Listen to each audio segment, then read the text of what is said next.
सलाम, सत श्री अकाल, नमस्कार। आप सभी का स्वागत है मेरे YouTube चैनल शेख लाइफ योग सूत्रा में।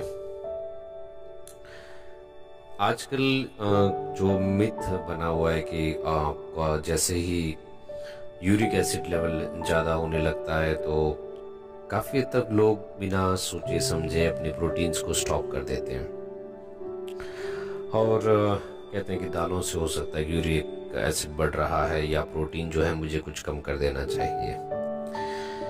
खैर, ये तो बात हुई कि हम एकदम से जो निर्णय लेते हैं उसकी बात हुई, लेकिन इसके अलावा जो सबसे अहम कारण है वो क्या है, आज हम उसके बारे में बात करेंगे। देखिए, एक वर्ड यूज होता है जिसे कहते हैं प्यूरिन्स, PURINES। ये स्क्रीन पे भी आपको दिख रहा होगा वो जो वर्ड्स हैं। देखो क्या होता है कि जो लोग ज्यादा जिनके मेटाबॉलिक में प्यूरिन्स है और उनको क्या होता है कि हाइपर यूरिसेमिया या गाउट की शिकायत आती है, तो उनको ये एडवाइस दी जाती है कि वो हाई प्यूरिन फूड्स का और उसका खाने में या पीने में कम इस्तेमाल करें। इसका मतलब ये नहीं है कि जैसे आपने कोई खट्टे फल खाना छोड़ दिया। विटामिन सी बहुत जरूरी है, दिन में एक बार एक नींबू का पानी आप पी सकते हैं। उस अगर मान लो खाली पेट अगर पीते हैं तो बहुत अच्छा है। उसके बाद हम बात करेंगे कि प्यूरिन किस किस में पाया जाता है। प्यूरिन देखो, जितने भी लिविंग थिंग्स हैं उनके सेल में मिलेगा, चाहे वो इंसान हो, जानवर हो, पौधे हो, तो उसको अपनी डाइट से निकालना संभव नहीं है। एक प्रकार का प्यूरिन जो है केमिकल कंपाउंड है जो कि खाने में और पीने की चीजों में है ही है।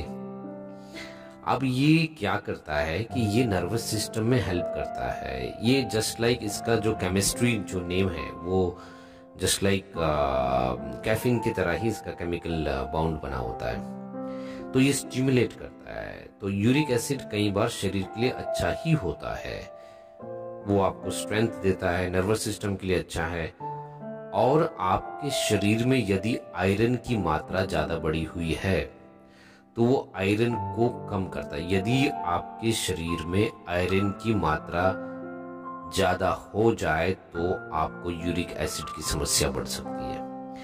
अगर यूरिक एसिड उसको कम करता है, आयरन की मात्रा को, तो वो हेल्प करता है। लेकिन अगर यही जब फिल्टर करते हैं खून किडनी से, जब ब्लड स्ट्रीम से जब किडनी फिल्टर करती है तो उसको कुछ जो जरूरत नहीं है उसको बाहर भेज दिया जाता है। लेकिन जो एक्सेस यूरिक एसिड बनने लग जाता है ब्लड स्ट्रीम में, तो ये क्या होता है, एक तरफ ये लीड करता है, क्रिस्टल्स बना देता है। फिर वो अगर ज्यादा यूरिक एसिड हो गया तो उसके छोटे छोटे चोंचदार वाले टाइप के, कांटे वाले टाइप के क्रिस्टल्स बन जाएंगे। ये क्रिस्टल्स एक या ज्यादा जॉइंट्स में जाके फंसने लगते हैं। इसी को कई बार गाउट कहा जाता है। प्यूरिन्स के जो मॉलिक्यूल्स होते हैं वो कार्बन और नाइट्रोजन के एटम से मिलके बनते हैं। डीएनए आरएनए में सेल के अंदर, ये बहुत गहराई में हमें जाने की जरूरत नहीं है, लेकिन एक सीधा सा समझने वाली बात है। देखिए, हद से ज्यादा कोई अगर वर्कआउट करेगा, एक्सरसाइज करेगा, हद से ज्यादा करेगा, कोई हद से ज्यादा जो है कि फास्टिंग कर रहा है और फास्टिंग में वो फल का सेवन जो है वो ज्यादा करने लग जाते हैं, तो फ्रुक्टोज अगर जहां ज्यादा बढ़ जाता है तो वो भी तकलीफ पैदा करता है। तो अति तो किसी चीज की होनी नहीं चाहिए। दूसरा क्या है कि इसके अंदर आपको जो ध्यान देना है, आप विटामिन सी जैसे नींबू है वो ले सकते हैं, इसमें घबराने की कोई बात नहीं है। दूसरा आप क्या कर सकते हैं कि जैसे मान लीजिए कि आप रात को सोने से पहले गुनगुने पानी में खाने वाला जो सोडा होता है उसको मिक्स करके गिलास के अंदर पी सकते हैं। वो आपको काफी हेल्प करेगा, एल्कलीन में आपके पेट को लेके जाएगा। लेकिन अगर आप ये सुबह करेंगे, अगर खाने वाले सोडे का पानी अगर आप सुबह पीते हैं तो ये एल्कलीन की वजह से आपके खाने को हजम करने में तकलीफ कर देगा। तो इसलिए एल्कलाइन वाटर का पानी पीना, कैंजन का पानी पीना, ये गलत है। अगर आप ज्यादा एल्कलाइन पानी पिएंगे तो शरीर डाइजेशन घट जाएगा, उसका डाइजेशन घटने लगेगा और बेमतलब में बीच बीच में डकार, बदहजमी जैसी शिकायत आती है। तो तो होता है क्या, देखो जो बॉडी के अंदर प्यूरिन्स जब जाते हैं तो वो आपको पहले पता खाने इत्यादि से ही जाते हैं, तो ये डाइजेस्टिव सिस्टम के प्रोसेस में मेटाबोलाइज हो जाता है। जब एंडोजीनियस और एक्सोजीनियस प्यूरिन्स दो तरह के होते हैं, बॉडी में जब बनते हैं तो वो बाई प्रोडक्ट बन जाते हैं और उसी को यूरिक एसिड कहते हैं। जो 90% यूरिक एसिड है इसलिए वो ऑब्जर्व हो जाता है बॉडी के अंदर, और जो बाहर जो है वो 10% के आसपास बाहर निकलता है। तो देखिए होता है क्या है, अगर इनकी संख्या ज्यादा बढ़ गई तो बैलेंस बिगड़ जाता है, और जिसकी वजह से ज्यादा यूरिक एसिड होने की वजह से बॉडी के अंदर खून में मिलके वो जगह जगह जमा होने लग जाता है।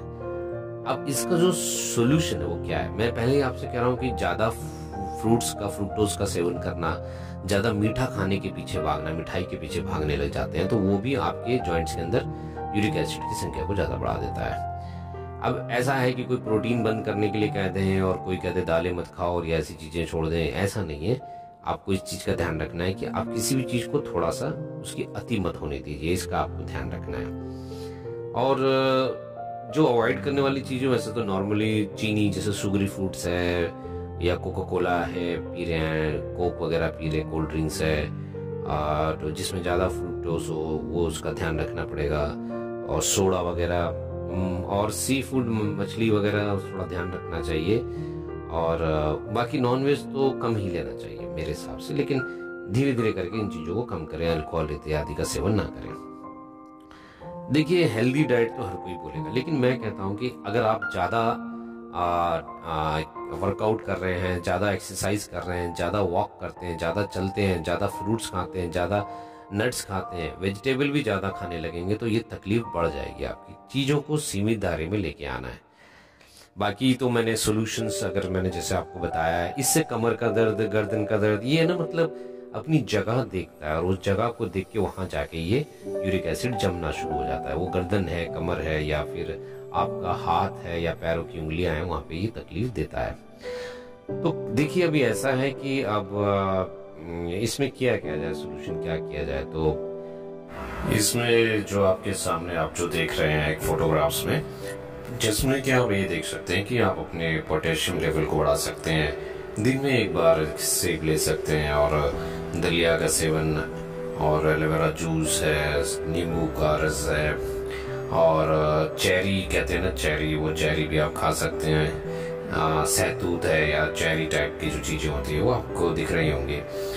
तो ये हल्की फुल्की चीजें हैं, आप ले सकते हैं। और अदरक का सेवन भी काफी हद तक फायदा करता है। तो ये कुछ चीजें हैं। चलिए बाकी आगे का वीडियो फिर इसमें बात करते हैं आगे और क्या किया जा सकता है। आप एक काम कर सकते हैं कि आप स्ट्रेचिंग वाले एक्सरसाइजेस कीजिए, जिसमें कि आप थोड़ा स्ट्रेच करें, बॉडी को थोड़ा स्ट्रेच करें, थोड़ा खिंचाव वाला काम करें।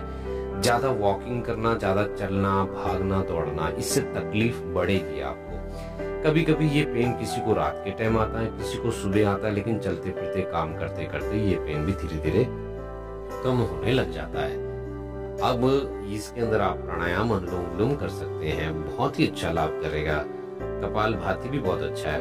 और थोड़ा पानी का सेवन बढ़ाएं, लेकिन ये नहीं है कि आप एक ही बारी में 2-2, 3-3 गिलास पानी पी रहे हैं, तो वो आपके प्रोटीन, विटामिन सारे बाहर निकल जाएंगे। तो इसलिए एक बारी में 1 गिलास पानी और घूट घूट करके आराम से पी सकते हैं। तो विटामिन सी का सेवन करें और इसमें बहुत हेल्प होता है। और दूसरा आप जो है कि ड्राई फ्रूट्स थोड़ा कम लें, और एक्सरसाइज हैवी ना करें, स्ट्रेचिंग्स करें खिंचाव वाली, जो कि योगा के अंदर है। थोड़ा फ्लेक्सिबिलिटी देने वाले जो पोस्चर्स होते हैं, चक्रासन कर लिया, या थोड़ा सा आपने पश्चिमोत्तानासन ट्राई कर सकते हैं। अगर कमर में दर्द है तो उसे नहीं करना है। सूर्य नमस्कार के कुछ छोटे मोटे पोस्चर्स कर लिए, और थोड़ा सा पवन मुक्त आसन जो लेट के किया जाता है, ऐसा आप कर सकते हैं।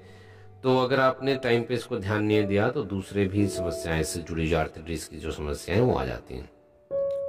अब बात करते हैं कि इसके अंदर एक्यूप्रेशर का पॉइंट कौन सा। योगा तो हमने कह दिया। तो एक्यूप्रेशर में क्या है कि जो पैर का अंगूठा होता है ना, उसके नाखून के ठीक नीचे में, मैं आपको चित्र में दिखा रहा हूँ, वहां पे आप है ना मूंग दाल, और जिसका जो सफेद हिस्सा होता है उसको आप लगा सकते हैं। मैग्नेट वगैरह कोई जरूरत नहीं है, मूंग दाल का सफेद वाला हिस्सा लगाएंगे तो आपके जो प्रॉब्लम है यूरिक एसिड में बहुत आपको हेल्प करेगा। ठीक है, तो ये चीजें हैं छोटी मोटी, इनका ध्यान रखिएगा। यूरिक एसिड को मिनिमम उसको बॉडी से निकलने में 40 डेज लगते हैं, 40 to 45 डेज निकलेंगे।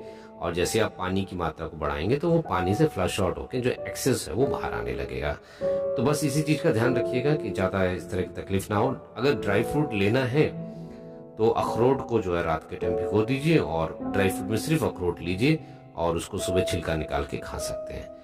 कुछ इसके अलावा जो जेनेटिक होता है, जो अगर मान लीजिए खानदान से जुड़ा है और कई बार कोई थायराइड की प्रॉब्लम की वजह से भी ये यूरिक एसिड बढ़ने की समस्या आती है। तो थायराइड के लिए तो मैंने एक वीडियो बनाया हुआ है यूट्यूब में मेरे, इसी में आप देख सकते हैं, थायराइड वाला, वो इंग्लिश में है, तो उसको आप ढंग से एक बार देख लीजिएगा। और सिंपल से प्याज काट के उसको गले में रब करना है, अखरोट का तेल गले में लगाना है थायराइड के लिए। तो वो अगर थायराइड नियंत्रित है तो ये नियंत्रित हो जाएगा। और किडनी को हमेशा अगर अच्छा रखना है तो स्ट्रेस को कम कीजिए, ज़्यादा हर बात पे स्ट्रेस ना लें, मुस्कुराते रहें, खुश रहें। चलिए, जितना संभव हो सका है मैंने इस वीडियो में प्रयास किया है। अधिक जानकारी के लिए आप मुझसे फ्री में, आप बिना झिझक, आप ये मत सोचिए कि मैं आपसे कुछ चार्ज ले रहा हूँ, आप मुझसे संपर्क कर सकते हैं और अपना फ़ोन जो है मुझे व्हाट्सएप से मैसेज कर सकते हैं कि भाई मुझे कुछ पूछना है। तो वो अपॉइंटमेंट मैं आपको बता दूंगा, उस टाइम पे आप मुझे फ़ोन कीजिएगा, तफसील से फिर मैं आपको उसकी डिटेल दे पाऊंगा। मेरा भारत महान भारत और स्वस्थ भारत रहे, यही मेरी कामना है। और इसी के साथ ये वीडियो आप सभी के लिए समर्पित है और इसको ज़्यादा से ज़्यादा शेयर कर सकें तो शेयर कीजिएगा। चलिए, इसी के साथ खुश रहें, स्वस्थ रहें, व्यस्त रहें, मस्त रहें। Take care, all the best.